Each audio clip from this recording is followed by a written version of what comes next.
Ao longo da semana eu recebi várias dúvidas de pessoas que têm medo de ter seromas, fibroses, intercorrências no pós-operatório de cirurgias plásticas. Então eu selecionei as 3 perguntas que eu mais recebi para poder responder aqui nesse vídeo de hoje. A primeira delas foi: se eu fizer a cirurgia plástica e não tiver um acompanhamento no pós-operatório, eu necessariamente vou ter seromas e fibroses? A segunda pergunta foi: o que eu posso fazer para prevenir a formação de seromas e fibroses? E a terceira pergunta: o que eu posso fazer, a quem eu vou recorrer caso eu esteja tendo fibroses? Então, se você tem interesse nesse assunto, vai fazer cirurgia plástica ou até mesmo já fez e está com dúvidas em relação a esse tema, fica comigo então nesse vídeo. Sejam bem-vindos a mais um vídeo aqui do VCP Verdade sobre Cirurgias Plásticas. Para quem ainda não me conhece, eu sou Juliana Oliveira, sou fisioterapeuta nutricionista e atuo acompanhando pacientes há mais de 10 anos nessa parte de cirurgias plásticas.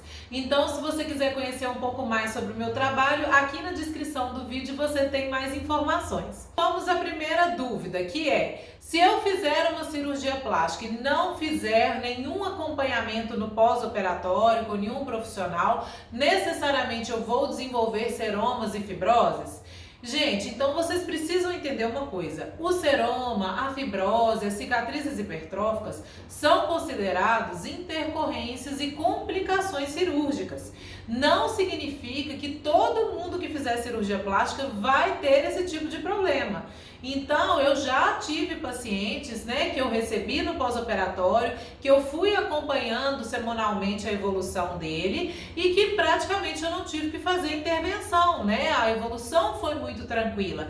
Agora, se você tem preocupação, se vai fazer uma cirurgia plástica e se preocupa em acontecer com você, em ter seromas e fibroses, que aí já entra na segunda pergunta, que é: o que eu posso fazer para prevenir, para poder evitar ter esse tipo de complicação? Então, uma forma interessante de você ajudar o seu organismo a prevenir esse tipo de situação é ter uma boa alimentação antes da cirurgia, que é o que eu falo bastante na minha experiência clínica, que eu acompanho os pacientes. Eu vejo isso com muita clareza. Os pacientes que têm uma alimentação mais equilibrada, os pacientes que não chegam para a cirurgia plástica num estado inflamatório muito grande, eles tendem a ter menos complicações no pós-operatório.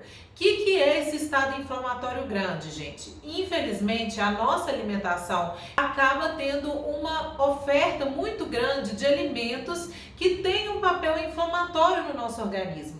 Que alimentos são esses? As farinhas brancas, muita massa, muito pão, muito bolo, o açúcar em excesso, o excesso de carne vermelha. Então, esses alimentos, para falar num global assim, eles estão muito presentes na nossa alimentação e a gente precisa equilibrar, precisa melhorar esse estado inflamatório do nosso organismo antes da cirurgia. Então, se você não sabe como fazer isso, eu recomendo que você procure um auxílio profissional, porque além dessa parte toda de controle da inflamação mesmo, também vamos dosar se os seus níveis de vitaminas, minerais, que são importantes para o processo da cicatrização, estão adequados, se há necessidade de mudar hábitos alimentares para melhorar esses nutrientes, se há necessidade de suplementação. Então, isso vai ajudar. Se você não tem condições de ter um acompanhamento nutricional, eu aconselho que você assista os vídeos que eu coloco aqui no canal, que eu instruo sobre essa parte alimentar, Então tem vídeos aí, tem live que eu fiz com o Dr. Dalson Malveira, a gente ficou 1 hora falando só dessa parte de alimentação na cirurgia plástica. Então assista esses vídeos para você ter uma ideia, para você ter uma noção do que comer antes da cirurgia plástica, um tempo antes da cirurgia, para você ter esse controle, essa modulação da inflamação, que isso não interfira lá nas fases cicatriciais depois da cirurgia, podendo realmente favorecer o surgimento dessas intercorrências, certo?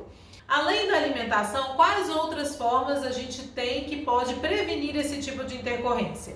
Então, hoje, muitos cirurgiões plásticos, né, já têm na sua equipe fisioterapeutas, por exemplo, que entram logo após o término da cirurgia para a colocação, por exemplo, do taping.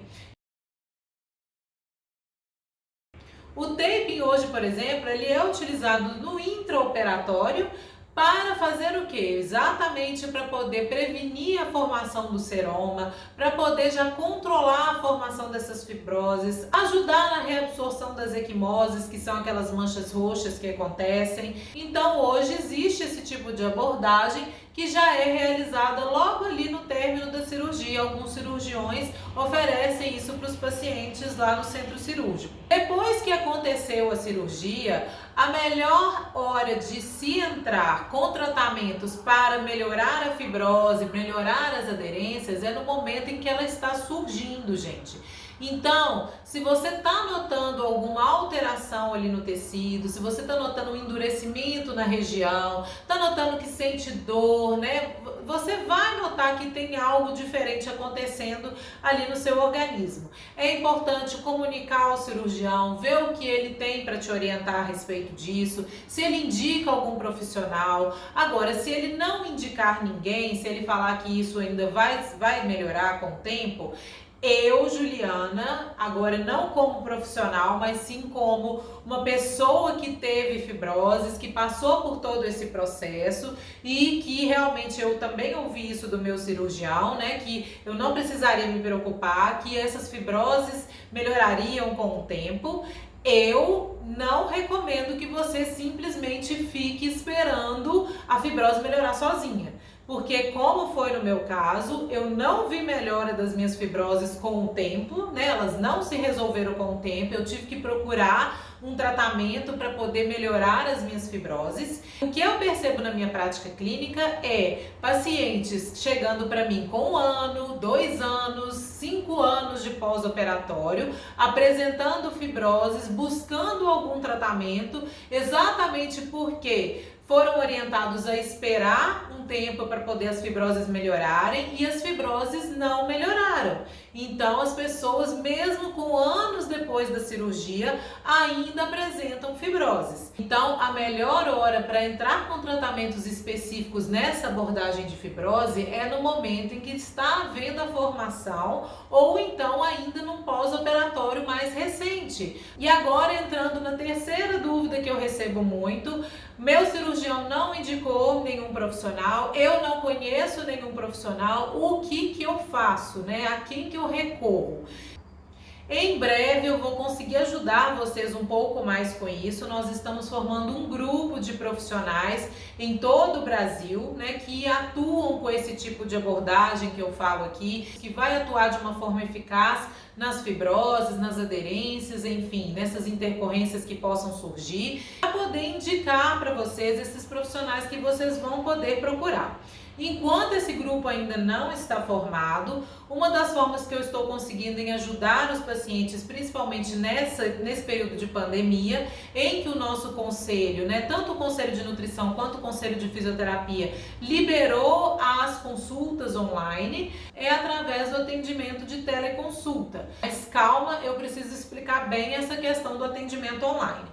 Na parte nutricional, eu consigo fazer um atendimento de qualidade, seja ele online ou presencial. Eu vou conversar com o paciente, eu vou entender as necessidades dele, vou pedir os exames que ele consegue fazer, me mandar. A parte toda do plano alimentar, né, eu vou explicar. A parte nutricional, ela não deixa nada a desejar por ser online.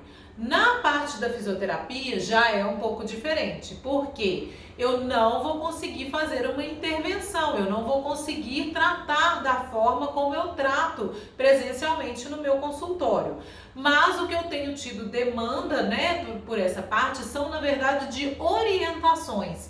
Então eu digo que não é um atendimento online, são orientações online, no sentido de que as pessoas às vezes estão com dúvidas. Eu não sei se eu estou usando a cinta da maneira correta, eu não sei se eu estou fazendo algum movimento que não pode, eu não sei que tipo de movimento eu preciso fazer para melhorar. Então, essa parte eu consigo fazer uma avaliação, né? Eu vou entender o seu caso, eu vou entender a cirurgia que você passou, se foi uma cirurgia, se foram mais cirurgias, porque isso também interfere às vezes na abordagem. Então eu preciso, porque eu recebo aqui muitas pessoas perguntando, por exemplo, qual exercício eu tenho que fazer, não sei se eu estou fazendo alguma coisa errada. E na verdade é como eu já falei aqui, gente, isso tudo é muito individual. Tem que levar em consideração vários fatores, a cirurgia, o tipo de cirurgia que foi feito, o tipo de incisão que foi feito, se você está apresentando limitações de movimentos em determinadas, que tipo de limitações você está apresentando.